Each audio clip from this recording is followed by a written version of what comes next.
Selamat datang di Bapil, bahas film bersama gue Bagas Kah. Dan akhirnya setelah di Bapil episode 100 apa mana gitu gue ngomong ya. Kalau gue belum sempat nonton Mickey 17 padahal sudah berlalu selama 2 minggu kali ya pas gue nonton akhirnya kemarin. Akhirnya gue nonton Mickey 17 dan gue mau review hari ini di Bapil kali ini.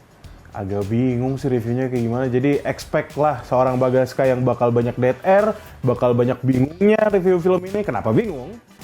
Sebelum gua kebingungan lebih lanjut, gimana kalau kita bapil bersama bahas film sama-sama?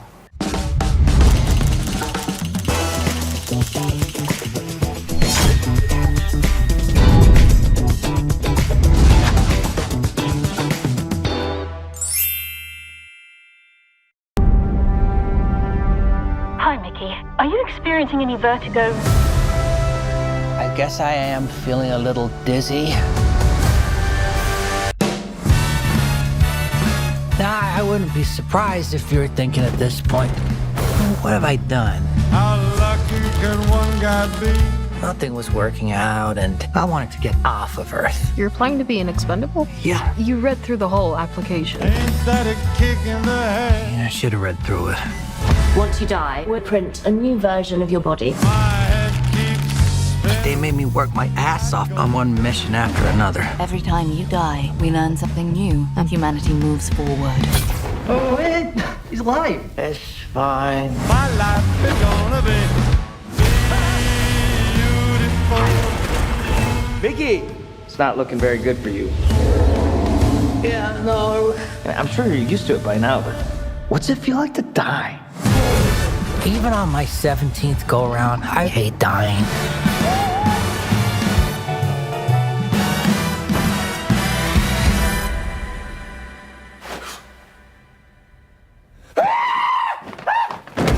Why aren't you dead? Multiples.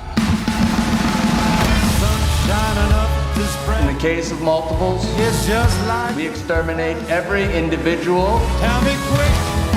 Let's blow up these secondhand baloney boys. Why don't you guys do rock, paper, scissors, and then we'll just shoot the loser? Tell me quick. Oh, another kick. Tell me quick. Another kick in the head. I don't like you, but I'm you. I'm not you. I'm gonna kill you. Tell me quick. Mickey 17, sebuah film yang menceritakan mengenai seseorang yang bernama Mickey Barnes sedang mengalami kesulitan finansial bersama temannya yang bernama Timo. Sampai suatu saat, Mickey memutuskan nekat untuk pergi keluar angkasa dan mencari planet baru dan memilih menjadi seorang expendable. Mickey mendapatkan tugas untuk menguji coba sebuah planet asing yang bernama Niflheim. Di sana terdapat seekor makhluk yang tinggal bernama Creeper. Hal itu bukan sebuah masalah yang besar, karena Mickey akan selalu hidup kembali apabila dirinya mengalami kematian. Tubuh dan memori milik Mickey akan dicetak, regenerasi, dan menghasilkan tubuh Mickey yang baru. Film ini disutradarai oleh Bong Joon-ho dan dibintangi oleh Robert Pattinson, Mark Ruffalo, Steven Yeun, Naomi Eki, dan Toni Collette. Kurang lebih seperti itu sih untuk trailer dan juga sinopsis ya yang gue dapat dari sosial media dan internet. Oke, mungkin seperti biasa lah gue bakal nge-share gitu kan first impression gue terhadap Mickey 17 ini, karena memang sebelumnya kabar-kabar Mickey 17 ini sudah rame banget di sosial media, dibahas di akun ABC. Gue sempat lihat juga dan gue nggak tahu sebenarnya Mickey 17 itu film tentang apa, menceritakan apa. Gue belum sempat research. Even pas gue step into the theater tuh gue belum lihat trailer sama sekali. Yang gue tahu cuma satu infonya, yaitu ya the one and only Robert Pattinson yang main di film ini gitu loh. Karena memang itu tuh juga terlihat jelas dari poster ya, si Robert Pattinson ini yang utama ada di tengah, yaitu si 17 ke-17, sisanya Mickey yang lain tapi mukanya kayak di cross gitu, dicoret, which is mengartikan bahwa Mickey yang lain sudah tewas gitu loh atas uji coba yang sudah dicoba gitu loh sama si Kenneth Marshall ya. Oke, itu mungkin gue udah terlalu spesifik ya. Jadi pas gue masuk bioskop pun no expectation at all. Tapi mungkin ekspektasinya juga gara-gara orang-orang kali ya, lebih ke wah hype banget nih film. Seperti aku harus menonton. Kalau orang-orang bilang nih sinetfil ya, kalau misalnya lu pade mau menambah ilmu film kalian nih di modern time seperti ini, nonton nih Mickey 17, apalagi dengan sutradara yang bombastis ya, dengan Parasite-nya, Okja-nya, Snowpiercer-nya Bong Joon-ho gitu loh, the Korean director yang went international dan meraih piala Oscar ya, correct me if I'm wrong, pokoknya penghargaan yang terkenal lah, siapa yang nggak tahu Parasite gitu loh. Dan beberapa orang juga, mungkin banyak lah orang yang tahu Snowpiercer karena aktornya Chris Evans gitu loh, the Captain America. Oke, kita kembali lagi ke Mickey 17. Gue seperti biasa udah bikin catatan ya. Review dari gue sih mungkin yang ringan-ringan dulu aja lah gitu loh, karena menarik gitu di film, apa judulnya tadi? Oh, Mickey 17 itu, gue lupa sama judul filmnya. Sci-fi yang dipadukan dengan drama, banyak sekali dialog di dalamnya dan juga acting dan juga CGI. Nanti kita bahas lagi lah mengenai CGI, mengenai acting gitu loh, karena dua hal yang menurut gue menolong film Mickey 17 itu tadi yang gue sebut ya, CGI sama acting. Terus juga ada sedikit-sedikit penulisan komedinya di film ini dan juga drama percintaan antara Mickey bersama pacarnya, siapa namanya? Lupa lagi gue. Gue beneran lupa lagi nama pacarnya. Yang gue ingat cuma si Cats. Sorry, iya cakep dia di sini. Terus juga, jadi kita dibawa tuh baru mulai filmnya, kita dibawa ke dunia tahun 2054. Apparently bukan di kutub utara, tapi di planet lain yang bernama Niflheim. Isinya apa namanya itu? Salju ya. Tiba-tiba gue ngeblank. Tuh kan, saking bingung ya gue untuk review filmnya. Ya penuhi dengan salju. Awalnya tuh gue kira, oh ini post apocalyptic Earth nih di South Pole atau North Pole lah. Ternyata bukan, itu bener-bener di beda planet, karena memang ada semacam makhluk gitu. Nanti kita bahas juga lah makhluk-makhluk yang kayak semacam ulet. Awalnya gue kira, udah jadi 2054 nih, makhluk-makhluk ulet ini sudah termutasi, terregenerasi menjadi suatu mutan yang aneh gitu loh. Ternyata emang alien gitu. Iya, terus tadi kan gue sempet mention juga Snowpiercer, jadi gue inget aja sama filmnya Snowpiercer gitu loh. Isinya kan kebanyakan salju, iya, dan semacam post-apocalyptic, walaupun Snowpiercer yang gue inget ya, nggak se-sci-fi Mickey 17 sih. Oke, kita lanjut. Nah, tadi gue ngomongin tentang salah satu film yang menolong, aspek yang menolong film ini adalah acting. Nah, itu nanti gue pengen membahas mengenai actingnya Robert Pattinson seperti apa di film ini. Gue pengen membandingkan sama dia, seorang Robert Pattinson yang ada di film terakhirnya yang gue tahu dia Batman kan, Vengeance ya kan, The Batman ya. Ya udah, tapi sebelum gue ngomongin acting dan juga sedikit CGI dan juga adalah pasti film ini kekurangannya. Kekurangannya apa? Stay terus di Bapil Bahas Film.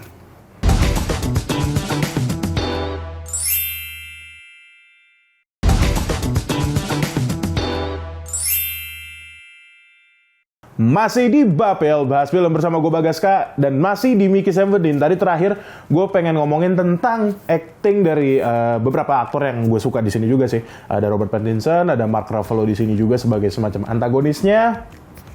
Tapi sebelum ngomongin antagonisnya, gue pengen ngomongin protagonisnya dulu, yaitu yang sebenarnya juga dia antagonis juga secara nggak langsung ya. Yaitu si Robert Pattinson di sini sebagai Mickey 17 dan Mickey 18. Oh iya, by the way ini bakal jadi spoiler review juga sih, walaupun gue mencoba untuk tidak nge-spill terlalu banyak mengenai lore dan juga ceritanya kali ya. Tapi kalau misalnya emang gue udah ke-spill, ya mohon maaf, kan gue udah bilang spoiler alert ya di awal gitu loh.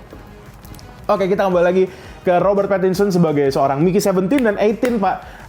Mungkin ini akhirnya film kedua di 2025, yang sebenarnya Sonic 2025 kan ya? Iya.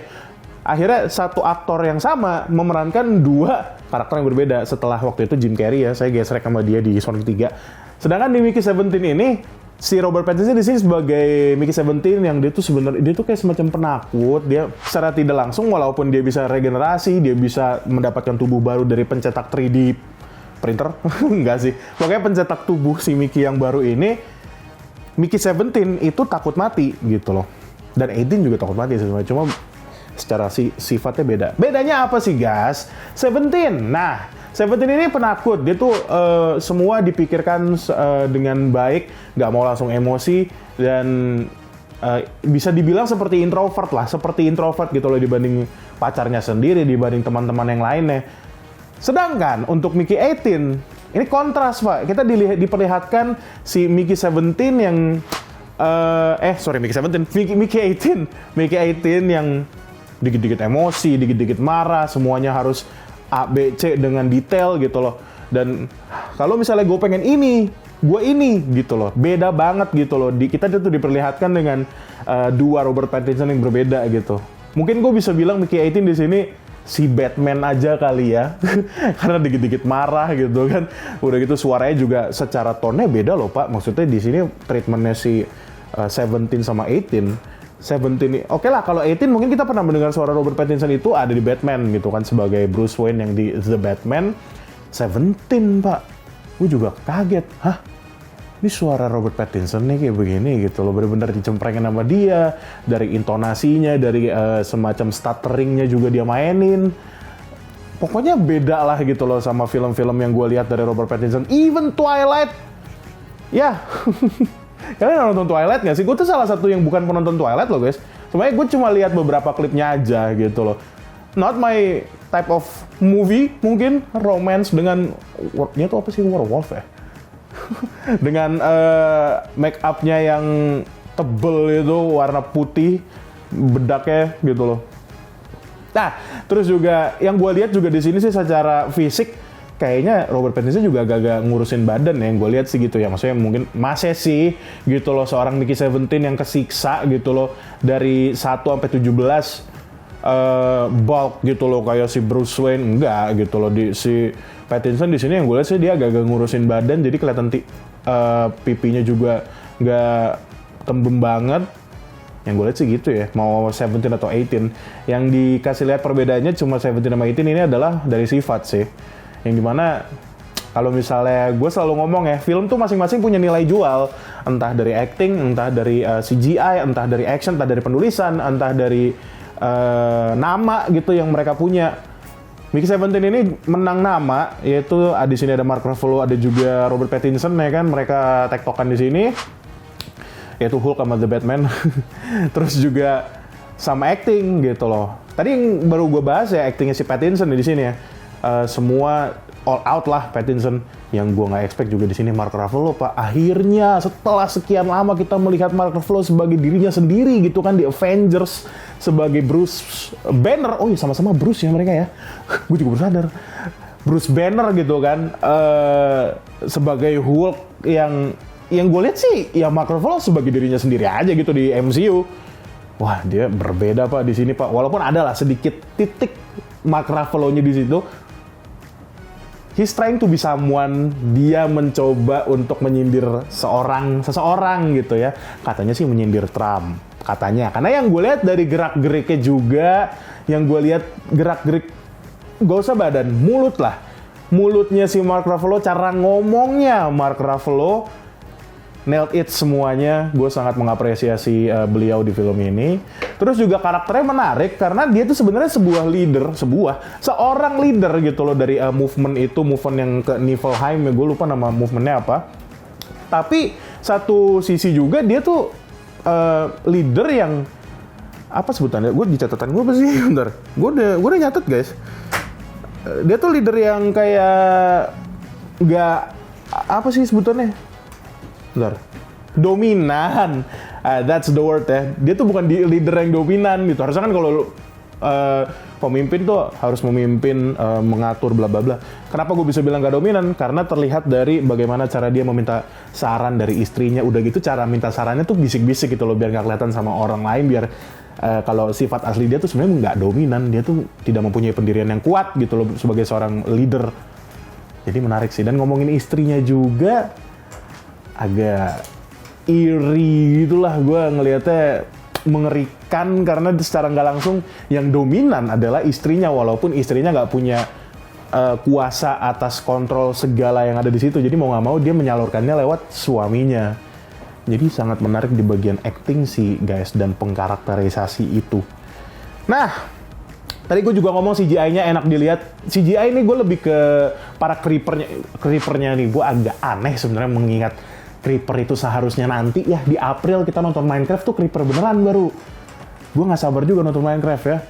Cuma di sini namanya entah kenapa dikasih creeper juga namanya sama para warga ini gitu loh. We're gonna call it creeper. Oh man. Creeper. Oh man. Gitu loh. Jadi agak ngeselin aja gitu pas gue denger kata-kata creeper itu. Oke. CGI. Oh, CGI tadi gue juga paling gue suka di bagian CGI terutama di bagian ibunya karena dia kan salah satu creeper yang besar juga jadi mungkin lebih banyak space-nya untuk ngedit CGI-nya dan satu-satunya creeper yang gue lihat sih ya satu-satunya creeper yang mempunyai semacam fur-nya gitu kayak bulunya detail-detail bulunya walaupun ya lagi-lagi grading di sini gelap jadi mungkin kebantu juga sama grading dari filmnya. Oke, Gas, wow, lu ngomongin hal bagus mulu dari tadi di Mickey 17, kata lu ada jeleknya. Iya, ya udah langsung aja kita ke segmen selanjutnya. Kalau gitu jangan kemana-mana, tetap di Bapil, bahas film.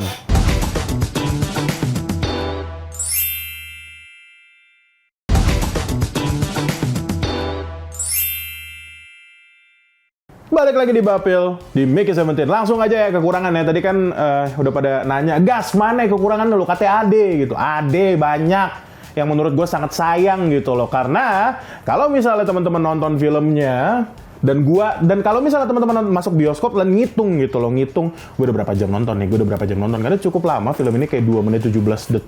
2 jam 17 detik. 2 jam 17 menit, sorry. Gue ngitungin.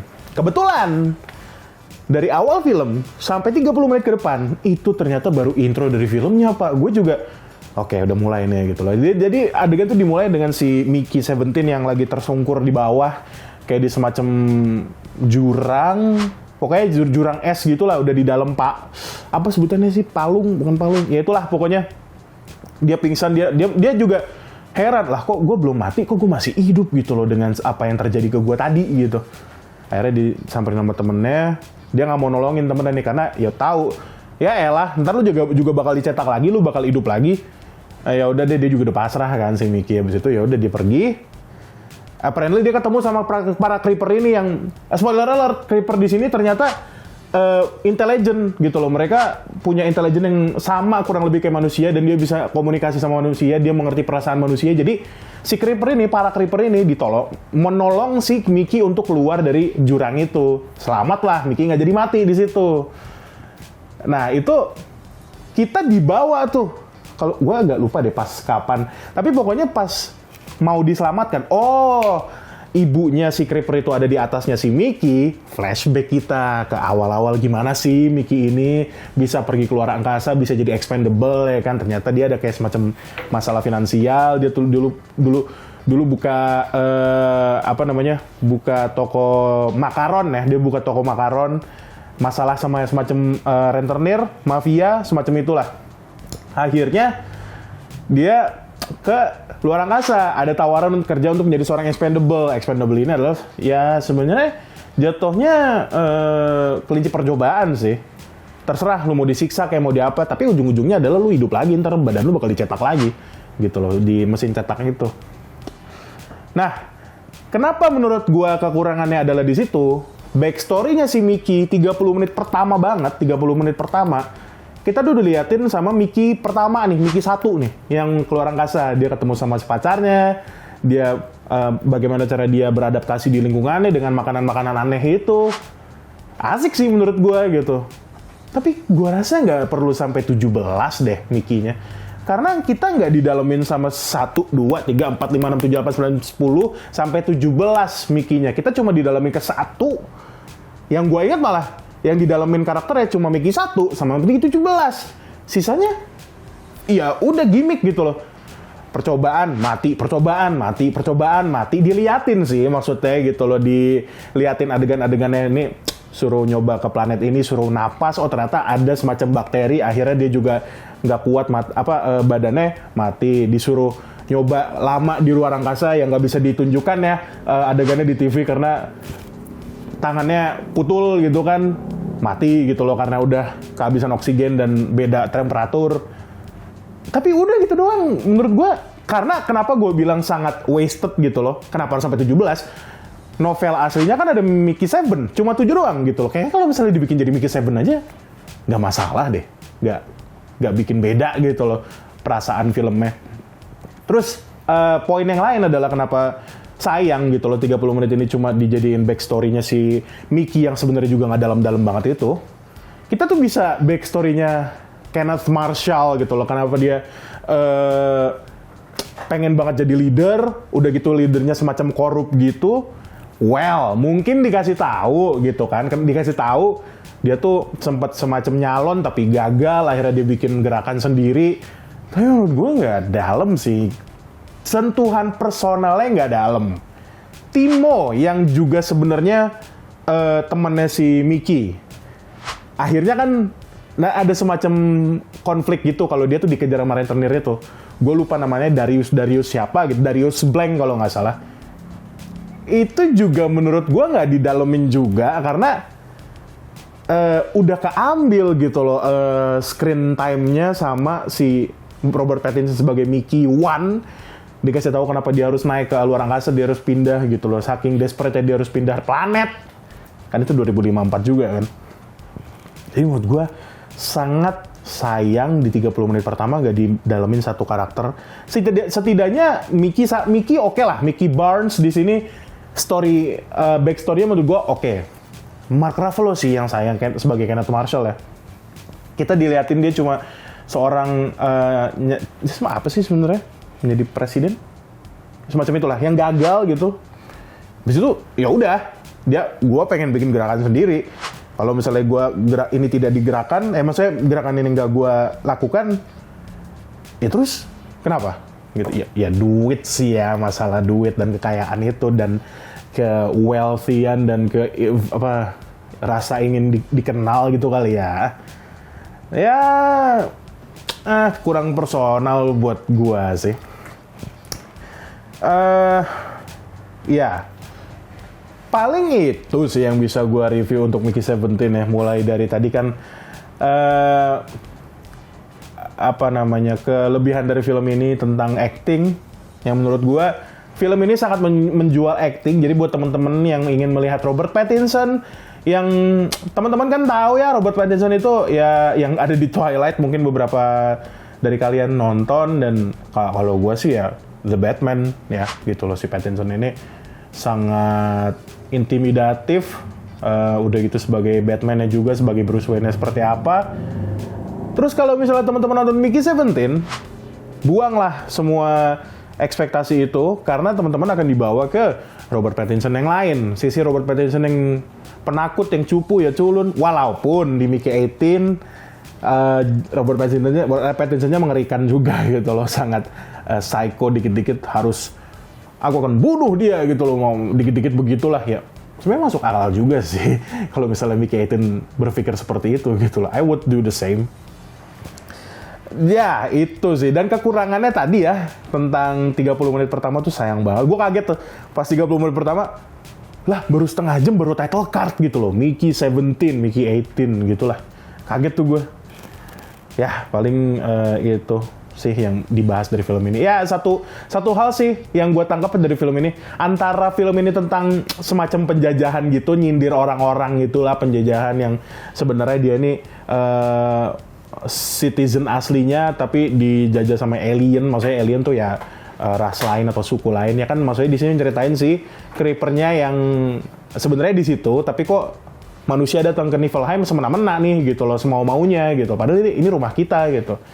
Atau ini film tentang penyakit autisme, nggak tahu juga sih gue, karena bisa jadi si aslinya Mickey itu cuma mengidap autisme gitu kan, yang gue lihat begitu soalnya, atau skizofrenia, gue nggak tahu lah, antara dua itulah.